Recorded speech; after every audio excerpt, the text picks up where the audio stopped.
Hello and welcome to the Talking Yakyu podcast. I am Yuri Karasawa, or Yakyu Cosmopolitan, and joining me is my co-host Brandon Tu, operations analyst at Sports Info Solutions and pro evaluator at Prospects Live.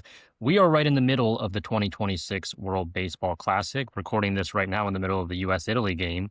The Tokyo pool just wrapped up last night, where I'm at in Japan. Now, the other pools are still going for a few more days, but we are getting very close to the knockout stages. So first of all, how's it going, Brandon? And how are you enjoying the WBC so far? I'm doing really well, Yuri. The WBC, I guess, up until today's as we're recording, Italy US game, I was doing much better in terms of rooting for the US. But yeah, I've been really excited about all the other pools.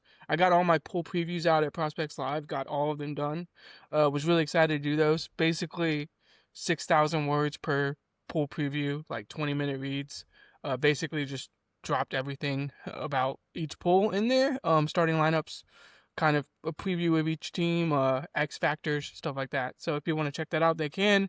And yeah, it got me prepared for this WBC. So I've kind of been watching baseball like night and day most of the time. We have reached a period in pool play where it's starting to wind down, where stuff is being played later and later in the day. But there was a stretch where it was like basically 24 hours straight of baseball, which is kind of awesome, and like why the WBC is like one of the best events. Yeah, the crowds in Tokyo were pretty insane. I was in the stadium for the entirety of 2023, and the Japan games were obviously nuts, but the other games were relatively empty. There were 10,000 people probably at best, but they got up to like 35,000 for the quarterfinals. And this time, it was just completely different, mostly because like the Taiwanese fans travel extremely well, which I found out like back in 2024 when they were almost drowning out the Japan fans at the Mm. Premier 12. But yeah, I mean, in 2023, they didn't even open up the outfield section for the non-Japan games, but this time selling out for almost all of them. Even like Korea, Australia, which I was at, the deciding game, they got like 33,000, so that was really good. Jeez, yeah, that's really good. And yeah, so I think it's been a lot of fun. Huge thank you, by the way, to Stephen Nelson for the shout outs on the broadcast this week. Obviously an excellent broadcaster and half Japanese as well. So you could not pick a better person to be calling the WBC. Now, before we begin, make sure to follow Japan Ball on all its socials and check out our official tour provider, Extra Innings Travel, for information and bookings on global baseball-centric tours to great places like the Dominican Republic, the Netherlands, Korea, and of course, Japan. And don't forget to subscribe to my weekly MPB newsletter on japanball.com. So this episode, I want to basically recap everything that happened in Pool C, of course, with a focus on Samurai Japan, who did go undefeated as expected, but it wasn't necessarily smooth sailing all the way. A couple of bumps there against Korea and Australia, and even Czech Republic to some extent. But Yeah. before we dig deeper, Brandon, did anything surprise you about this pool? Whether it's maybe Japan not dominating quite as much as we would hope, or like Australia punching above its weight again, or anything else? Yeah, I think I would start with the Aussies. I think they played really really well, and they played as a team, and we kind of mentioned that on a couple of podcasts, and a podcast they were on together, Jacob's podcast, Frilled Shark. We both mentioned like it's a team that plays together a lot. They played together since they were teenagers, and you can kind of tell that like when they're playing together, like they just feed off each other in terms of energy and stuff like that. So it's a group with cohesion, and I definitely think, like you said, they punched above their weight a little bit, but also like they were fielding their best team they've ever fielded, and it showed as like they really had a chance to advance in this pool, and they did basically everything they could to almost win this pool, and then also become the runners up. I mean, that game against Japan, they put up a real fight and had an absolute true chance to win that game. I remember the game against Korea, I just think the pitching, they just got to the end, and the Korean lineup just did basically enough, and did what they were supposed to do in order to win. But I think it was very much the type of thing where the Australians, I think you even said it in like a tweet, you like tweeted it out, and you could probably do a better job of like reiterating it. But I think in terms of like Australian baseball, it's like on the up and up, and the peak isn't quite here yet. Like I think we're about to see the peak in like 8 to 10 years. So I'm really excited about what's going to happen with the ABL. Sending players from Japan to the ABL. Sending players from Australia to MPB to KBO. I mentioned that on a previous podcast. Like, is that a possibility for Australian players in the future? Like, I really think like the program is on the up and up. And then for me, another thing to come out of this pool is just like how competitive it was. Like, yeah, Taiwan didn't have their best performance like early in the pool, but then that game against Korea was one of the best games we've probably ever seen in the WBC. And then the games that Japan had against like the Czech and Australia, like those are like really tough games that like they had to grind out. I mean, that Czechia game, I understand that they were like not going all the way forward and they were playing some like guys off the bench and stuff like that, but Czechia is like not supposed to be on the same level as a team like Japan. Like, they're just not supposed to be on the same level as Samurai Japan. And the fact that they hung tight and really it was a close game until that raucous eighth inning, like that just shows that it's baseball and like anything can happen. Like, like the talent and skill cap can be wide, but it's baseball. And like, they joke on the Yankees broadcast for years, like that's baseball season, like anything can happen on a baseball field. And I think that's why everyone loves this sport. Absolutely. You look at the standings, how it finished out. Obviously, Japan at the top, 4-0. But then we got the three teams, South Korea, Australia, Chinese Taipei. They all finished 2-2. Those were the three teams that everyone said is like, they're going to be fighting for that runner-up spot, and they very much did because it came down to that tiebreaker on the very last day. And you know, I said this before about Australia, but they are so underrated. I was doing media with them at Yokohama before the WBC for their exhibition against the Bay Stars. I spoke to Takuya Endo, who is a mental performance coach with the Bay Stars, but he also guest coached down in Australia with the Brisbane Bandits this past season. And he said that when Bay Stars players went down there for, their winter ball, they were just surprised at how high the level was in Australia. And the way that program gets so much out of these guys with so few resources is really impressive. And I think you're right. It's only continuing to grow. They're only going to get better from here. Obviously, in 2023, they already surprised everyone, beat Korea, got to the quarters, almost had that Cinderella run to Miami. And they just fell short this time. I think it really, in that last game, they knew they couldn't lose by 5, and they lost by 5. And honestly, I think that hurt them going into the game too. I think if they had a different mentality of like, we need to win this game, instead of like, we need to just not lose by 5, it would have been Right. different. But Korea played really well. Like, hats off to them. I think, some of their pitching woes were exposed early on, but when it mattered most, they stepped up and they held Australia to 2 runs, which they really needed to do, and they were moving on to the next stage for the first time in 17 years since 2009, because Korea has chronically underperformed in the WBC, and but they did a good job this time. And then Chinese Taipei, yeah, I mean, apart from that, mercy rule to Japan where they were kind of punting, didn't really use a lot of their best guys.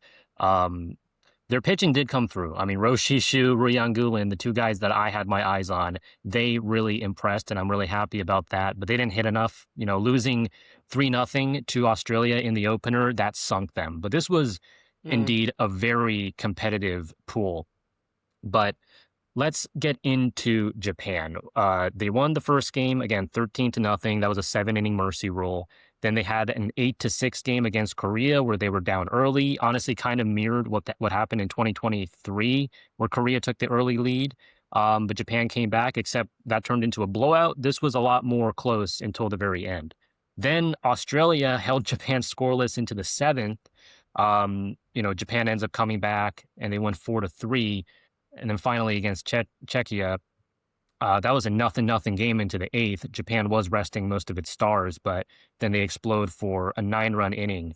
They had a 10-run inning in that first game, so they've had a Yeah. 10-run inning and a 9-run inning this tournament. But yeah, what do you make of Japan's performance? Obviously, I know the games are on at a very odd time for you on the East Coast, but yeah, what do you think about them? Yeah, if I wasn't catching it live, I definitely recorded and watched like most of the game recorded. So when I did catch it live, and I would wake up at 5 a.m. and catch some of these starts. I do think when like watching some of the pitching performances, I think that's what kind of stood out is some of like the bullpen performances, some of the starter performances in terms of the pitching side of it, and then the lineup at times. Like again, you mentioned like a 10-run inning, a 9-run inning. Like don't let this lineup get hot. Like don't let this lineup get on a roll and start like getting guys on base and like passing the baton to the next guy, because that's when the lineup's dangerous. But there's a stretch of baseball in this pool where they did not look good. Like it's just Yeah. flat out they just didn't. Did it rival like Taiwan's like look in terms of a lineup? No, but you expect a team that is as talented as Japan. Like even if I believe that they're the fourth best roster in the WBC right now, I still think the fourth best roster in the WBC should be consistently putting up runs.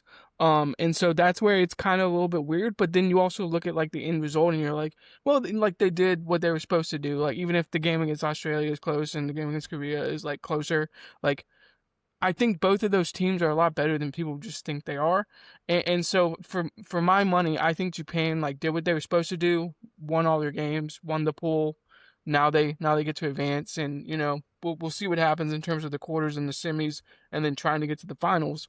But the idea is like they did what they were supposed to do, but it wasn't pretty the entire time, and I think that's something that we can take away from this. In terms of like the lineup construction and like the things they did inside of the lineup stuff, I, I gotta be honest, I didn't like hate it. Like if you're going to do what Ibita did, and you're going to start certain guys, I liked like the moves he made in terms of like pinch hitters. Bringing in Shuto at the end of the game as a center fielder, like that is a like you have to make that move, and Shuto ended up making a really really nice grab at the wall and ended up making a spectacular play that kind of saved the game. So I think that's stuff that he was like doing, and we could even see that in like some of the lineup stuff where it's like, okay, I'm gonna get this catcher in, and I'm gonna pinch hit for this guy. I'm gonna pinch hit this guy. So it's just like I kind of liked what he was doing, but it's also like we talked about it for a while. Like I don't know if he's running out the best lineup right now, but I also can't like argue with how Yoshida and Seiya have played in terms of offense, Yeah. because offensively they've been really good. So I'm interested to see how he like attacks a quarterfinal matchup, like what he does in terms of the lineup stuff. Cause that to me is like could be the downfall of this team, is if like a defensive play happens in center field that like costs the Yeah. team a game or something. But at the same time, like you probably do need the bats of Yoshida and Seiya to get multiple looks. So I know I don't want to like beat a dead horse and like go back to the same thing that we've been talking about, but it is very fascinating what he's gonna do in like these knockout stages.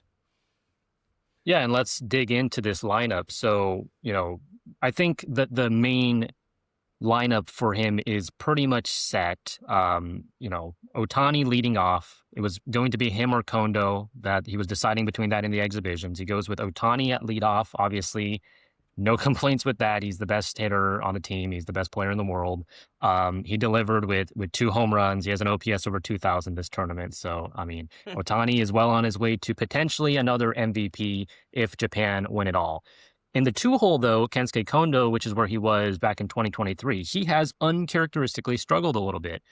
I mean, not a little bit, a lot. I mean, he's 0 for 12 so far. So we'll get back to him. But I do think Kondo right now is a little bit of a question mark as to is he going to play in the quarterfinals.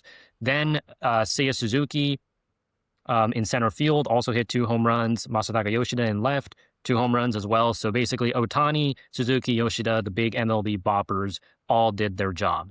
You might see Suzuki move into the 2 hole, which he did in the third game. But, Suzuki is basically going to be 2 or 3. Otani's leading off. And Yoshida is cemented now into cleanup, which I found incredibly interesting because in 2023, Munetaka Murakami was hitting cleanup in the pool stage. He really struggled. And then Hideki Kuriyama moved up Yoshida into the cleanup spot and he delivered. But this time, Ibata just said, you know what, let's skip all those steps in between. I'm just going to lead off. I'm just going to have Yoshida hit fourth from the very beginning, and then I'm going to take a little bit of the pressure off Murakami, move him 6, and then they have Kazuma Okamoto sandwiched between them. So Okamoto and Murakami, honestly, neither of them have looked that good so far, but you expect them to wake up eventually, and Murakami did finally get a grand slam in the very last at bat against Czech, so that helps him a little bit, even though he was only 3 for 15 throughout Yeah. this pool. Shugo Maki hitting seventh, to be expected. He is out of the MPB guys, their first or second best hitter right after Kondo. Out of the guys that are starting, of course, because Teruaki Sato's on the bench. And then the other, slight surprise, but I knew this going into the tournament because of the way he was managing in the exhibitions, is Sosuke Genda is the starter. I mean, Yeah. we talked for many, many months about who's going to be Japan's shortstop.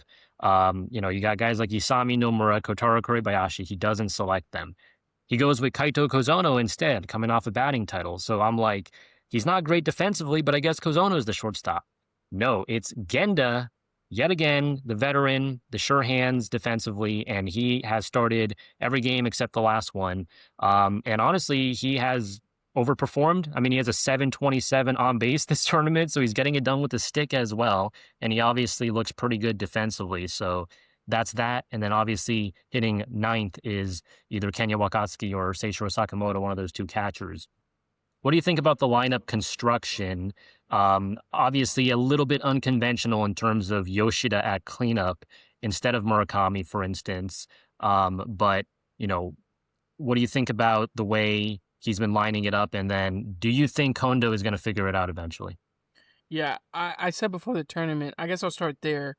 Uh, I I said before the tournament, like I even wrote in my previews, like Kondo has to be like an X factor, like because of where he's hitting, because he's, I mean, even with this WBC, we can straight up say it, he's the best like pure hitter in MPB, just from like a stat standpoint, the way he has a presence in the box. Like when you're pitching to him, you're like, okay, this guy is one of the better hitters with bat to ball power, like the all around ability to like do things in the box. He's one of the best. He's probably the best, and it's been a disappointment. Obviously, what you want to see from him is like the bats improving and improving, and I do think there's going to be a moment where like he does something big to kind of help this team out in some type of way. And I don't know if that ends up with him being moved somewhere. If he ends up not, hitting at the top of the lineup, or he ends up like hitting behind certain players. But the idea is at some point he's gonna be asked to like come up with a big hit, and I think he will.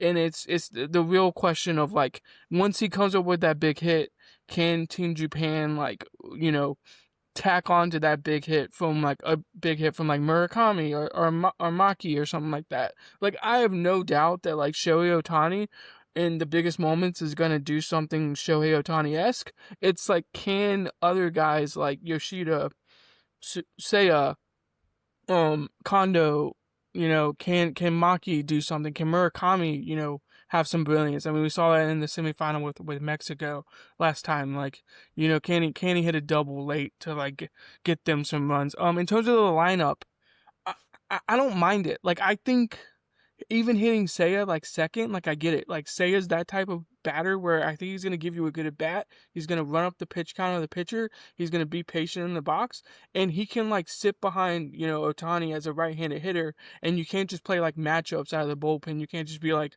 oh well, I can bring in like a lefty and face Ohtani, and he will also get Seiya as a lefty. Like I think that actually is like almost better to have Seiya in the 2-0 spot, in my opinion, just from like a platoon standpoint.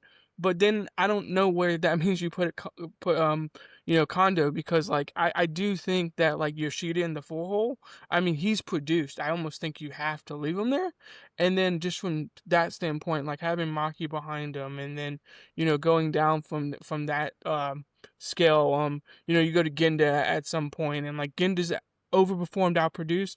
But like if we're being honest, like his job as a player in this lineup right now is to like make plays at shortstop, and have a strong at bat, force the pitcher to throw some pitches, and if he can get on base, he can get on base. Like that's kind of Genda's role.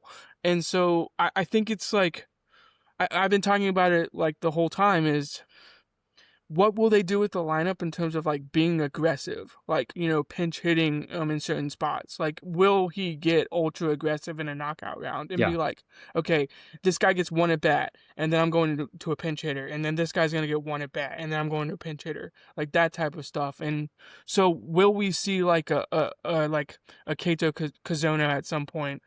because he is the batting title champ, because he can't put bat to ball. Like in a situation where you need the ball in play, like I know he hasn't had like live reps that much, but like I still think I trust his bat to like put the ball in play more than some other guys on this team in terms of a pinch hit situation. So again, like how aggressive does Ibita get in terms of a lineup thing? And I think he can get really aggressive with like the players that he has on this roster.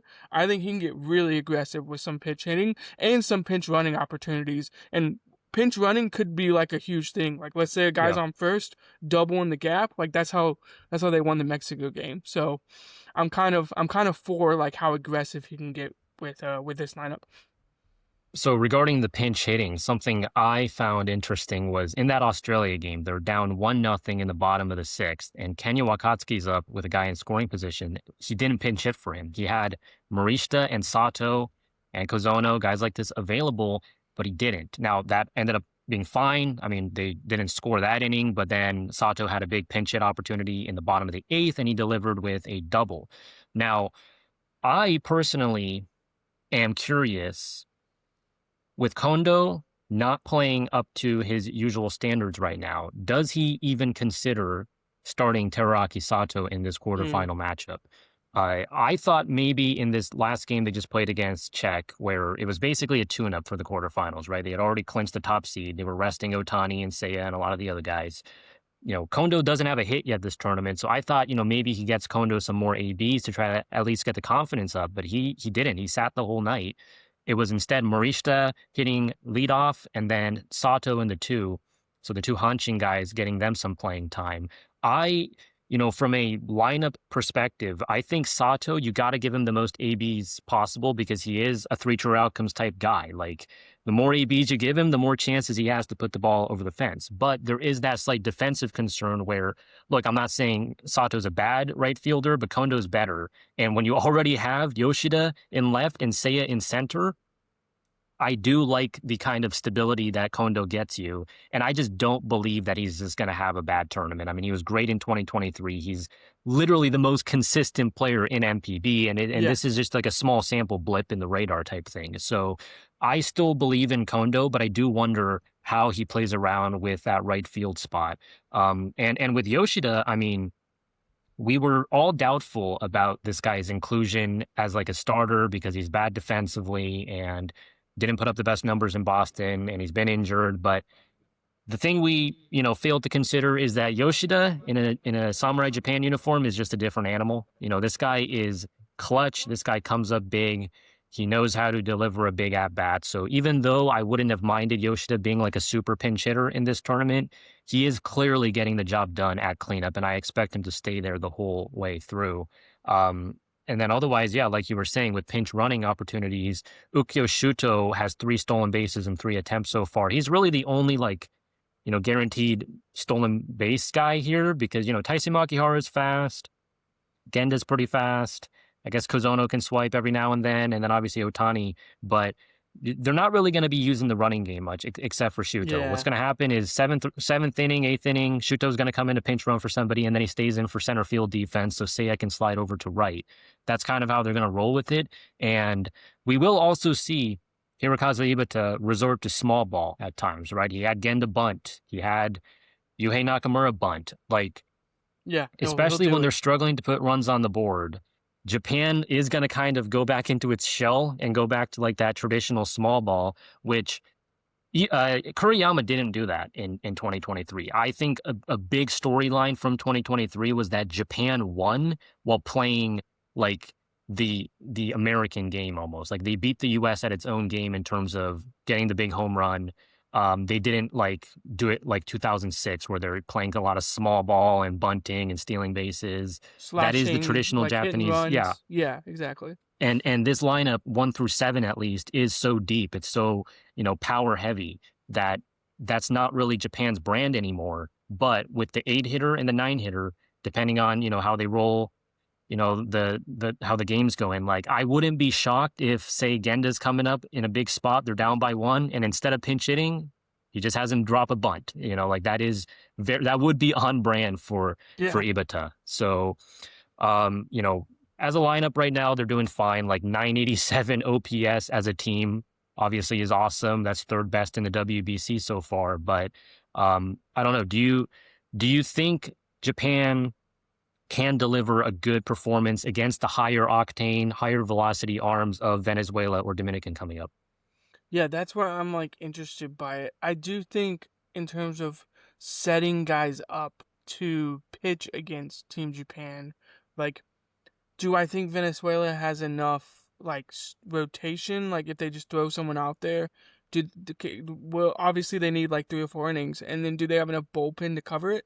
I think the DR coming up, if they face the DR's bullpen is crazy. Like I Yeah, think the DR can like run dudes out there and like make it happen. Um, what would be really interesting in a WBC standpoint is obviously guys can come back like from pitch count limits if you keep them under certain pitch count limits. But I think even Mark DeRosa's running into this problem with the US right now. MLB teams are calling managers up and being like, hey, this guy isn't going 2 days in a row, or this guy isn't throwing this X amount of pitches. So again, you still have those constraints inside of the WBC, and I don't think most people talk about that in terms of like stuff happening in the WBC in terms of a pitch situation. So I'm very interested to see like in a knockout stage against like a Venezuela, like who's available out of the bullpen, like who's gonna throw against this team. Because I mean that's just how the WBC is right now. Like you're not throwing a guy 7 innings and getting like 7 innings of work out of him unless you have some miraculous efficiency from like the pitch count standpoint. So at the end of the day, like you're gonna have to throw the bullpen, and like what are the restraints and what are the restrictions on the managers coming into the bullpen stuff? Because I'm sure that even Ibida like kind of has those issues too in Japan, and it probably isn't talked about as much either. Is like, MLB teams are calling and being like, I mean, we've already seen it. Like Otani can't pitch, Yamamoto isn't pitching. Like we've already seen it from like guys that are on the roster, but maybe from an MPB standpoint, teams are saying that, or maybe it's like not a conversation as much as it is for like these MLB guys. So that's where I think the WBC can get really fascinating in terms of like who's available to pitch on certain days. Yeah, with Yamamoto in the opener, it did seem like the Dodgers are calling the shots because Dave Roberts was like, he's going 3 innings today, and he only ended up going 2 2/3. So obviously, like even with having a superstar ace like Yoshinobu Yamamoto on the team, you don't necessarily get free reign over how he's used. But as far as how Japan is going to put up runs on the board against one of these Latin powerhouses, I think they have to jump on the starting pitcher early. Yeah, Assuming that it's either like Christopher Sanchez or Ranger Suarez, one of these lefties. Like Japan against Australia, against Czech, they were really cold out the gates and they jumped on their bullpens because obviously, those teams don't have the best depth there. It's a different story with DR and Venezuela. Like you're going to be getting 100-mile-per-hour arms out of the bullpen. I think if Japan is unable to put runs on the board early against one of these starters, they're going to have a lot of trouble winning the game. So that's where I am curious, like how aggressive is he going to be with the bench early on? If they're in the fourth inning and Wakatsuki or Sakamoto is coming up, like are you going to call on Shota Morishita, yeah, and then like, for is it instance? if a guy's on second, like what are you gonna do? Like, like if you have a chance to score a run early, like do you just pull the trigger on the pinch hitter, or do you kind of like let your catcher hit?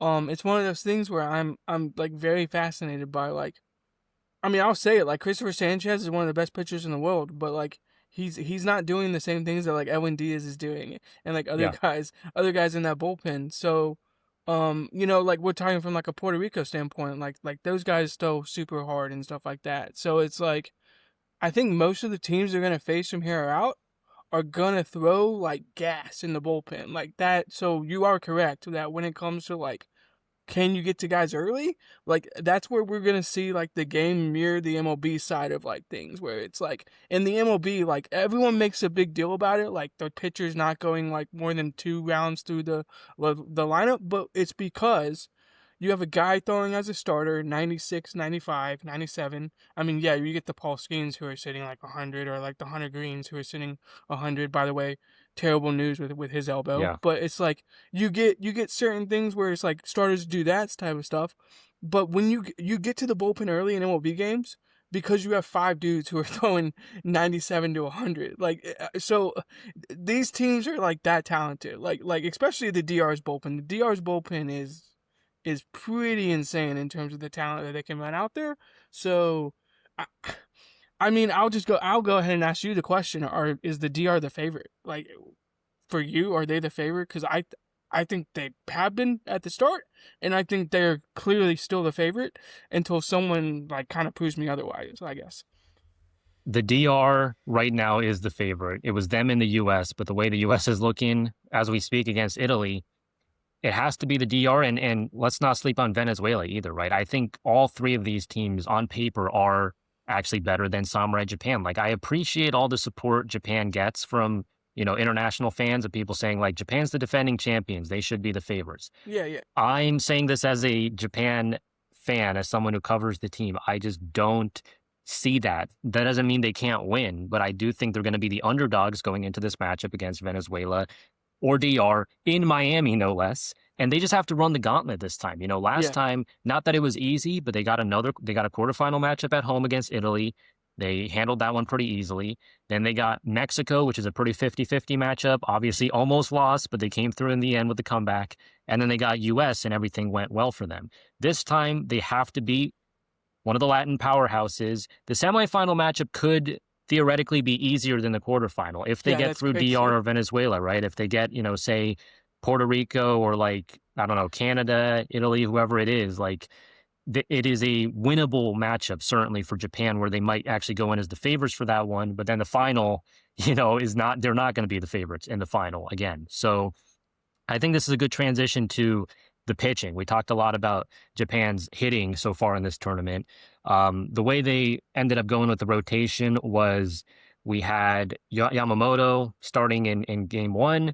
Then it was Yusei Kikuchi game two, Tomoyuki Sugano game three, and then Hiroto Takahashi got the start in game four. The pitching overall, I mean, it's been fairly dominant. They have 49 strikeouts in 34 innings. They have the third best strikeout rate in the tournament so far. 2.12 ERA, 0.82 whip. But I do have to say, like with the exception of Korea, they weren't facing great lineups necessarily, right? So it was they were going into it with knowing that they're not facing the, biggest hitters in the world. That's going to change very quickly once they get to Venezuela and DR, where those Yeah. lineups are just stacked 1 through 9.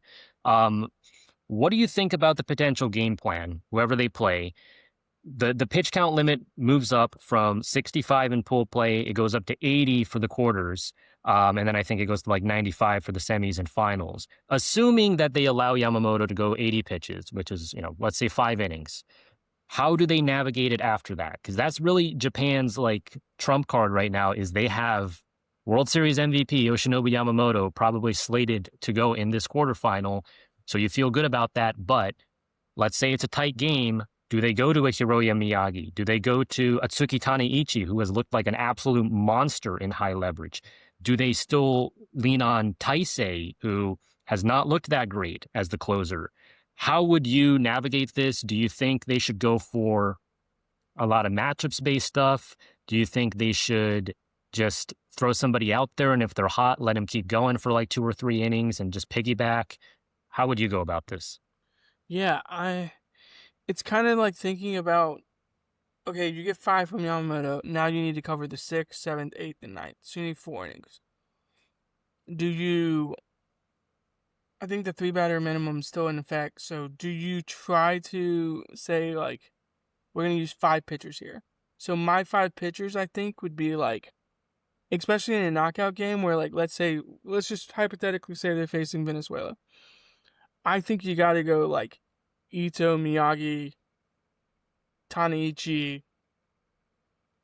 Kitayama, and then I think that's like your 4 pitchers you use, and then you got to find some combination of like some other guy to use in that standpoint, and so maybe it's like a Sumida or a Hiroto Takahashi or a Maru, like, can you get like one guy out kind of situation? So then that's like your 5th. I don't know if they use Taisei in that situation. Or let's put it this way, I don't know if Taisei gets the ball on the 9th. I think Taisei, if he does get the ball, it's going to be to certain pitchers or certain hitters, and it's going to be in certain situations. I don't. We can talk about it a little bit more in depth, but for me, I think those are the four clear guys that need to get the ball in a knockout situation, and then you just need to find that fifth guy. So for me, I don't know who you think that fifth guy is, from your standpoint, but like you can't use Kikuchi because you got to use him in a semi matchup. Do you go with like a Kanemaru or do you go with a Sumida and you're like, hey, spam that change up and like let's get some righties out or something. Like that's where I'm like kind of intrigued by what he's going to do from a bullpen Yeah. standpoint because I think you would love to use four guys. It's not like, yeah, I'd love to plan to use four guys as well. Four guys, 4 innings, that'd be great. But like, it doesn't always go to plan. So like, what happens if it doesn't go to plan? Who's that fifth guy that you're going to? Yeah, exactly. And what if Yamamoto doesn't actually get through five? That would, Yeah, throw a wrench in everything as well, just based on like pitch limit and stuff. I find it interesting that just last night, Hirota Takahashi, the starter, he goes 4 2/3. He technically had a few pitches remaining where he could have completed the inning, but Ibata decided to go to Hiroya Miyagi at that point to finish the inning, almost testing him out as like, can you come in the middle of the inning? I think I would love to see Miyagi in a role like that, where he finishes an inning and then he gives you like one more, so he ends up with like 1 1/3. I think Taneichi is pitching no matter what. Taneichi has looked like Japan's best he's pitcher out a of the pen, freak, hands dude. down. He's been a freak You know, all tournament. as a starter, 92, 93, at times 94. As a reliever, he is 96, 97, getting great separation on that splitter, not even throwing any other pitch. He is just dominating, and he feels really good right now. So, Taneichi, that is, a big trick up Ibata's sleeve for, let's say the middle of the order. Like, I know I think Venezuela is a little bit more righty heavy. So that's going to help. Obviously, they have a rise in the middle of it, who in the WBC turns into Barry Bonds for some reason. Yeah. But I don't even know if you necessarily would play like matchups with a rise anyway. So it's just like I think Taneichi is one of the guys. Kitayama has also been like one of the starters that Ibata's like to use in a 1 inning capacity. So Kitayama and Taneichi. Um, and then Yuki Matsumoto, maybe. Like Yuki Matsumoto was kind of shaky against Korea, but he is the setup man, like of the year in MPB. As far as like him getting that award, Think he's obviously he did great talented things. enough?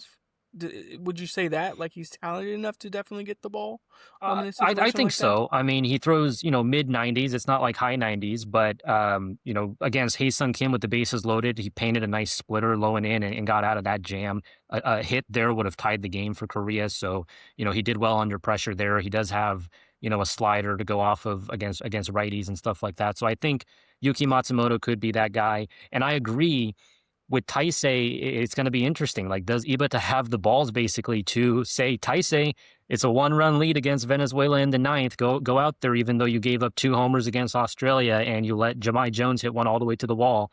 It's like Yeah.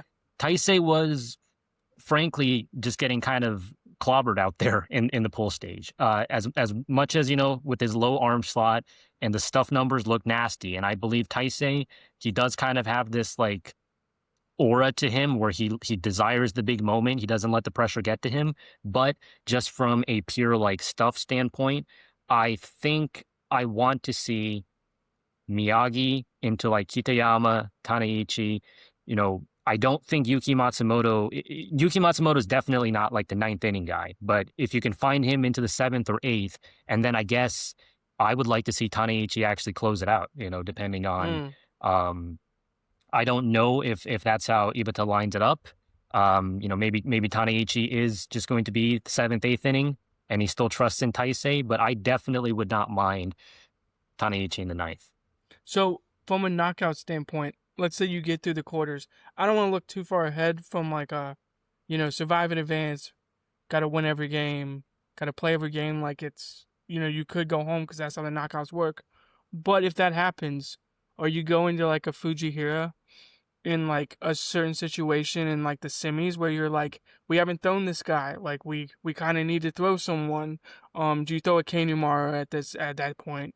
Like, are you gonna throw some of these arms that you don't throw in the quarters because like after the semis, you also have to like use a guy in the finals. So like you have to get to the finals, obviously. So play it one game at a time, but you also have to be strategic and like you do have to use your bullpen. Like you do have to use the pitchers that are available Yep. to you because of the pitch count, because of all the restrictions. Like that's the problem. It's like you're gonna have to use guys in like situations where you might not love the matchup, but like you're just gonna have to go to a certain guy. So like at the end of the day, if they make it to the finals, they're gonna have to use their bullpen. Like straight up. They're all these guys are gonna pitch for the most part.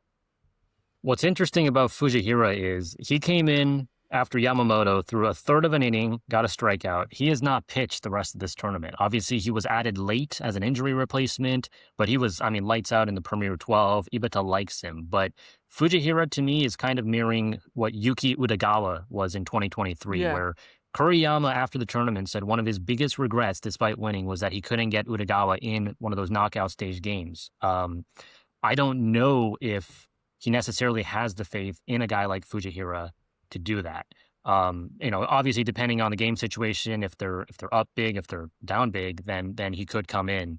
But I think looking at the semifinal, it is kind of lined up to be Yusei Kikuchi and Tomiyuki Sugano, which I don't feel that great about. I mean, Kikuchi was not good against Korea, Yeah. quite frankly. He was not good against Oryx in that exhibition. Sugano was good against Australia, but even so, I know obviously nobody really has that much trust in Sugano going against a world-class lineup.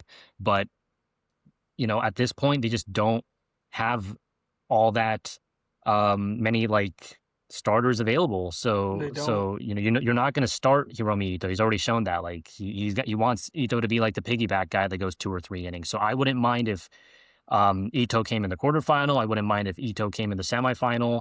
If they get there, like Miyagi and Ito, these two top starters in MPB are going to be very important to get you through, multiple innings in these games. And I will point out one thing that we haven't talked about yet is Tatsuya Imai could get added from the designated pitcher pool. Yeah, that's a They've great hinted point. at calling him up. I would assume he replaces Fujihira or, Ryuhei Sotani or someone like this. Um, if they do that, they were saying previously that Imai would only be used as a reliever, I assume based on restrictions from the Astros, because obviously the Astros don't have a lot of guys in the WBC. Imai is preparing for his first big league season, so it's totally understandable that he didn't want to fly out to Japan. But if they do get Imai, throw him out in the quarterfinals, please. Like, go Yamamoto into Imai, even for just 1 inning.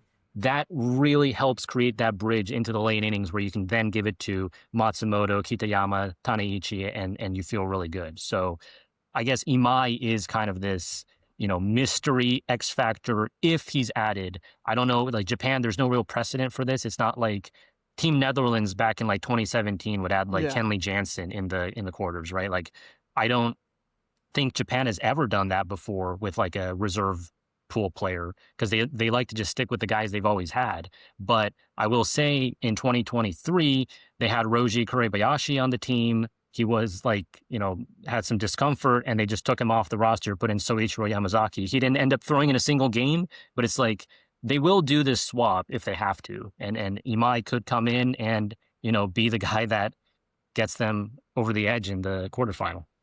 Yeah, it's kind of one of those fascinating. He's gonna pitch like 1 inning probably, but where do you Mhm. use that 1 inning? Like you were saying, like maybe he does just piggyback Yamamoto and like it just helps you lengthen it.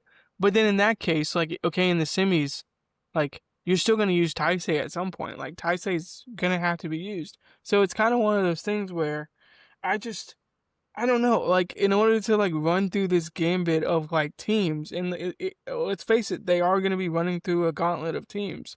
Um, what like just the combinations and the things you can do. How much? I know I've been bringing it up. How much do you think like Sumida and Kanemaru play like a role in these knockout stages? I feel like you kind of can go to those guys and they'll throw like nasty splits, nasty changeups. They have enough command where like I think they can get you 2 outs or they can get you 3 outs. They can get you through an inning. Um, I kind of think they're going to be used at some point in the knockout stage. It's just like where they're going to Yes. be used, especially when there's like a Kikuchi Sugano situation where how much do you trust those guys to get you length in a game? to your point, I mean, Sumida right now leads the team in strikeouts. He pitched 3 innings in relief against Australia, struck out 7. They could just not touch that changeup and splitter. And then Kanemaru in his 2 innings of work last night, struck out 5. Again, looked unhittable. I have a lot more sort of belief in these guys to deliver in 1 or 2 innings than I know Ibata loves Sumida. Like he has rostered Sumida a lot, but does he have the guts to use one of these young kind of they're not soft tossing, but they're not like blowing you away type guys, right? From the left side, does he actually rely on them against the big, powerhouse lineups? That's a question for me. Now, going into the semifinal, I prefer these guys over, Kikuchi and Sugano. Like I would just say, like, you can start Kikuchi for 1 or 2 innings and then go to Sugano for 1 or 2, and then just let all these guys just get 1 inning like they did kind of against USA Yeah. in the 2023 finals. Like I'm totally on board with that. And I also think, speaking about Taisei, like how to get the most out of him. Because I mean, he is throwing like 96, 97 right now. It's not like a stuff problem. I just think he left a few pitches over the plate. Um, Before the tournament, before Yuki Matsui pulled out, because he is kind of a big loss, lefty reliever. I was saying like Yuki Matsui and Taisei are a great pairing because Matsui's got that high ride fastball, higher slot from the left side, and then Taisei is super low sidearm, right hand, running fastball in on guys.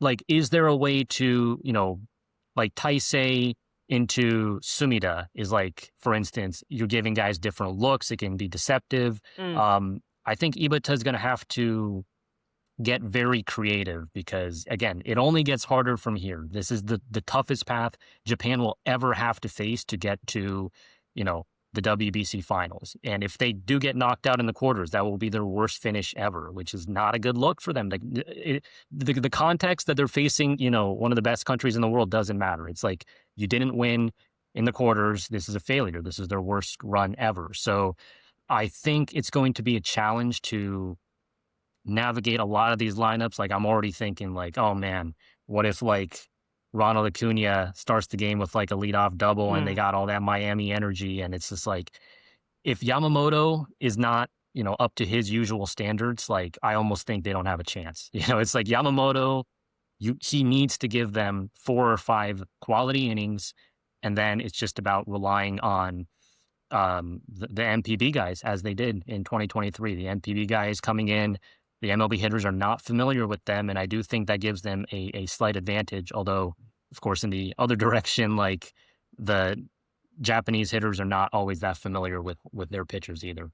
Yeah, what I'll kind of make an analogy here because you brought up Dan O'Dowd and like the aircraft carrier stuff. Like, we're gonna be playing like a board game of Battleship. We're gonna be like moving aircraft carriers around, and it's gonna be like, who has the best aircraft carrier performance? Is it gonna be like a Ronald Acuna who just went 3 for 3, hit a bomb, stole base? Like if he does that against Japan in knockout stage, like he can for sure like aircraft carrier Venezuela to like a win. But like they have the biggest and the ultimate aircraft carrier on their team. Like we're talking about all this pitching stuff. If Otani hits 2 bombs, they can win the game. Yeah. Like Yes. it's just one of those things where it's like who's gonna aircraft carrier more?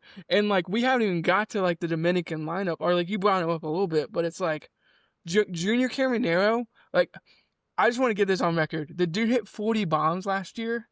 He is underrated from like the standpoint of like the casual fan does not know who he is. He is arguably the best hitter in DR's lineup right now. And that's a lineup with Vlad Jr., Juan Soto, Fernando Tatis. Like I'm probably missing guys. Like it's just like that lineup is so stacked that it's like he is like the best hitter in that lineup right now, and that's like the lineup that they're gonna have to face in like the semis or the finals. Like that's the point, is like they'll never have faced a lineup like that talented and that daunted in like any WBC ever. Like Yeah. Italy tonight against US, they were hitting bombs left and right. They were drinking espresso shots. Like that. Like that lineup was really talented, and the US's lineup is really talented. Like even Puerto Rico, with like for everything that they have going for them in terms of like the players missing, like that is still a talented roster with dudes in the pen that can like blow smoke by guys. I didn't even mention like I keep saying it, but like again, I'll just bring it up. I'll pull up Dominican's roster in terms of like the bullpen that they're gonna be running out there. Like this is what Japan's gonna have to be facing if they get to like a knockout stage against the Dominicans. They're gonna be facing like a Sir Anthony Dominguez, a Camilo Duvall, a Dennis Santana, an Abner Uribe, Carlos Estevez, like Huskar Brazuban throws gas. Like that is who they're facing if they get to like a matchup with the Dominicans. And like Venezuela just has just as much talent in terms of like maybe not as much as the Dominicans, but they have talent to like pitch their way through a tournament as well. So yeah, I don't know. This is the best WBC ever, and like it could get that much better in like future like WBCs. But like right now in the present, like this is the best talent we've ever seen in the WBC. Period. And like it's gonna be really fun. I was mentioning to someone those like four top teams. I want to see them play each other. Like I want to see like best on best. Like that is what this is a tournament is about at the end of the day. Like yes, it's about the Czech, it's about the Australia, it's about the Nicaraguas, it's about like Colombia, Panama, all these teams that can like get guys in and like all those storylines. But at the end of the day, like we want to see best on best. Like that's what it's about. And I think we're about to see that in knockout stages. Like we're about to see best on best. And I'm here for it, Yuri. The Japan players, they're up for the challenge. Like they want to face the best of the best, and we don't always get to see that in all the WBCs, right? Like even last time they got Italy and Mexico, and then obviously USA, which is a big matchup, but they didn't get like the Dominican or Puerto Rico or Venezuela. Like this is going to be a very unique matchup that we almost never get to see on the international stage. So just from a pure like baseball fan standpoint, this is huge. And I just think that for Japan, this is where the lineup, like you were saying, they have to come through. We were saying before the tournament, like last time, the pitching was kind of the key to winning that tournament, holding the U.S. to just 2 runs in the final. Mm-hmm. This time, I think the hitting has to carry them. You can't go to these pitchers and say, look at this all-star lineup where they have 8 40 homer guys. Hold them to just 3 or 4 runs. Like Japan's going to have to out-hit them. And I do believe they have the talent to do it, right? Like Otani, Seiya, Yoshida, like Murakami, Maki, Okamoto. Like the lineup's deep. And then Sato, Morishita, guys off the bench. Like they have the firepower to compete actually with, maybe not on paper, but they do in certainly in a one game, like playoff type environment, they can put like 8 or 9 runs on the board and win in a slugfest type thing, I think. Assuming, and this is a big if, that they get through these teams in the quarters and the semis, a potential, say like DR or USA. I mean, with the way USA is looking right now, I don't know anymore, but I almost think it would benefit them. Like the quarterfinals, I think is the real test where if they get through that, they're going to have all the confidence in the world to just keep going. And they've already beat the US last time. So they almost have this belief that like, hey, if it's US, we can beat them. With the Latin teams, I do think it's a little bit different. But I just wish they had like Shinpei Yamashita, Roki Sasaki, 100%. Imai as a starter, even like Imanaga. The staff being, 10 to 20% weaker than 2023, it does give me pause about Japan's chances, but that's not to say they can't win it. I'm being cautious here. And, we can even get into like, how is Korea, for instance, like going to navigate one of these lineups, right, with all their pitching flaws? It's going to be really tough, but I think the world as a whole just kind of underrates how good the domestic leagues are in Asia. I'm not just talking about MPB now. I'm saying KBO, CPBL. There's a lot of talent there. People saw that with, even Chinese Taipei. Like they were shocked at how good guys like Roshi Shu are. Don't say I didn't warn you about like, that. Hey, like he throws hard. Like what do we like? His fastball's good. Like I'm with you. Like I mean, you did a video on it. You're like, this is like how good he is. We've been talking about it. Like he's probably going to be a top 25 starter, or he's around that thing for MPB right now. So yeah, those leagues are really good, man. I think for me in the WBC, like yes, I watch a lot of MPB, but I said it on Jacob's podcast. Like I watch a lot of like KBO. I watch some CPBO. Like it's kind of worlds colliding with me in terms of like being able to watch these like Asian leagues and then like translating that to like the WBC and being like, oh yeah, no, like Do Young Kim he's Oh good. man, Like On is a stud. I think the world it like wakes up like every 3 years, 4 years to like, oh, these guys are good. It's like, no, these guys are like, you don't do what Do Young Kim did at 20 years old in the KBO and win MVP if you're not like an uber talented individual. So yeah, I guess from like a Korea standpoint, we can talk about that for a second. But like, do you think they just like they're like, okay, we're gonna go up like 15 runs here, like we got to score 60? Like it's just like we gotta score enough runs here. they are going to have a lot of trouble keeping runs off the board, right? I mean, they could if they go to Hyunjin Ryu and he delivers a nice 4 or 5 innings, though. I think Korea, like, low key has a better chance than people are going to give them credit for. It might be like 90-10, in favor of the DR Venezuela. But Bo Young Yeah, Moon I mean, that dude was just crushing bombs in that last game. he's good. Jamai Jones is great. Do Young Kim like, if Do Young Kim played an MPB right now, I've told some of my Korean sources about this. I think Do Young Kim would be a top 10 player in MPB. This Yeah. is one of the best Korean talents ever. Hyunmin On hit multiple homers against Japan in the Shea exhibitions. Whitcomb Obviously, has Jung-hoo been Lee, hitting really Shea well. Whitcomb's been clutch. It's like Korea has the lineup, and if they just, get lucky with the pitching, like they're not completely out of it, I would say. It's certainly not going to be easy, but I guess that transitions us to, as of today, who is your updated prediction for the WBC champion? Yeah, I think I'm gonna have to go with the DR still. The Dominicans are just too good. Like I kind of went away from it. Like I'll just mention it. Like I didn't even mention like Manny Machado, J Rod, Carlos Santana's on the bench. Geraldo Perdomo is like one of the most underrated shortstops in baseball. Like you do not get the switch hitting ability that you get. Plus, he's like kind of turned the corner defensively, I think. Yeah. And then like Ketel Marte is one of the best second basemen in baseball. And then you have Austin Wells as your catcher with Agustin Ramirez backing him up, who can hit the ball out at any point. Like their team is absurdly talented. Like I wrote in my preview that if the Dominicans were like one of the best rosters ever assembled, probably the second best. I'd say the U.S. roster is still like lineup wise probably the best roster ever assembled, but I would say the Dominicans are the second. So I'll make a joke like this: if the U.S. are the Avengers, then the Dominicans are like better than the Avengers right now. I don't even know like where like they're Thanos. Like they're like the equalizer, like they're the team that is just like on a roll. And yeah, I think I got to go with the Dominicans still, but I do think like I want to see the top four teams. Like even then I want to see Team Italy against this Japan team. Like I think Team Italy is like low key really good.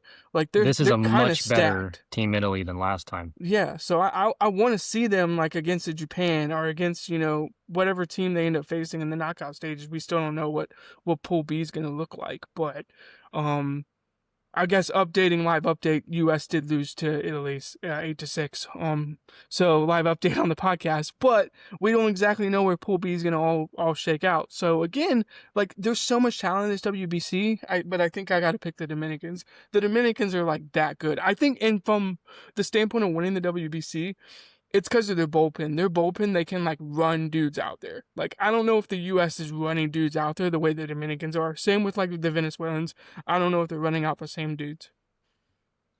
Yeah, and looking at the bracket now, obviously Korea and Japan are already set in stone on opposite ends of the bracket. They got out of Pool C, but everything else is still up in the air. Like the game tomorrow, DR Venezuela, that rivalry game determines the matchups for Korea and Japan. If I think DR are obviously favorites there, but like Venezuela could very well win that game, and then it's like DR Japan in the quarterfinals. I mean, that's like a potential to be game of the tournament. And then with Pool B now, I mean, it's completely up in the air in terms of US just it's not in their hands anymore. It comes down to what happens between Mexico and Italy tomorrow. The US could just bow out and not even be in the knockout stages, which Yeah, which I would be will say crazy. from a tournament standpoint that would suck. But Yeah, they didn't earn it, quite frankly, because they couldn't beat Italy. So like on Japan's side of the bracket, like you could have, we're talking pool B runner up. Like I don't know how the tiebreakers go, but it is totally possible that like US now is that runner up spot, and then that sets up like DR, US, Japan, Puerto Rico maybe on like one side of the bracket. I mean, it's getting pretty crazy, and I do think this is the most stacked bracket we've ever seen in WBC playoff history. I know they've changed the format multiple times where, early on it was like a pool into a pool, like super round stuff. Um, I really like the way like the knockouts are structured it where, adds. it's the type of baseball you just never see during, a season because it's single elimination, it's one game. Um, I also will say, like, as much as I wish they would swap up the combinations of teams in the groups a little bit so that it's, keeps it fresh, I like that they moved to the 5 team pools because it guarantees every team gets 4 games. They used to in the past do like double elimination bracket where you could just be out in 2 games. When it was a 4 team pool, it's like you only get 3 games. I think this is a very healthy number where it gets you a decent sample size for all the teams. There's still weird, wacky scenarios for the tiebreaker, like you saw with Korea and Australia going back and forth, just seeing if Korea can win by 5 runs. But yeah, I think this format's really good. I think the WBC is growing, even with all these insurance problems and guys having to pull out and, injuries, which are just like an unfortunate part of everything. But I think like the mainstream is really paying attention to this tournament. And, as people who cover like Japan on the regular, they're finally going to be on like everyone's television prime time this weekend. So it's going to be fun to see all of Japan's stars go at it. Yeah, let me fire off this one. Atsuki Tanaichi is a top 5 pitcher in Japan right now, and people are about to find out. And whenever the quarterfinal game is being played, they're about to find out quickly. Like he's one of the best pitchers in the world. In terms of at least in NPB. So yeah, I think him as being a super reliever, like man, I just can't wait for a year. Like yeah, as guys who talk about MPB on the regular and message each other back and forth and really love this league, it's really cool to see it like best on best, like they play the rest of the world, and just seeing like other talent from the rest of the world as well. Like seeing what the Netherlands is putting out there. Like shout outs to Ron Artista like earlier today. Like threw a no hitter 20 years ago, and then he's throwing like shutty ball against Israel. So like go like that's what the WBC is about in some aspects. But like I said earlier, it's about best on best when it gets to it. And I think yeah, we're about to see best on best in a couple of days. Gimme Tanaichi on Vlad Jr. Bases Oh, loaded. He hits a scorching line drive to third base, and his new teammate Kazuma Okamoto snags it to end the inning. the That's what I'm GIF. manifesting right now. Absolute cinema. Um, Yeah. yeah, it is absolute cinema to put it lightly. That does it for us today. Brandon, where can people find you? And yeah, what are you up to for the rest of the WBC as we, finish this tournament and then get on to the regular season? Yeah, you can find me at Brandon 2 weeks, Brandon and then TEW my last name and then EETS. Yeah, I'll be quote tweeting stuff, probably liking tweets that you have, reposting some stuff, probably tweeting some stuff of my own as well. And then in terms of like writing stuff about the WPC, I'll probably have like a review, like a recap article coming out where I'll probably just gush about how like awesome the WBC was, this time around and stuff like that. So I'm really excited about it. And like, even from like a pool preview standpoint, like those pool previews are so dense and have so much information. Like, yes, it was for like the beginning of the pool, but like you can go and read about like, my thoughts on like all these different players and like all the different pools and stuff like that. And so, yeah, I was really excited to write those articles and I hope people can check them out on Prospects Live. You can find my stuff at World Baseball Network, where I am covering the WBC. You can find one of my new pieces coming out this week on justbaseball.com, where I will be doing my takeaways on Japan from group play. And obviously, japanball.com, as well as my website, yakyucosmo.com, where you can find good advanced contemporary stats on Nippon professional baseball. That does it for us today. We will reconvene after the end of the WBC. See you guys next time.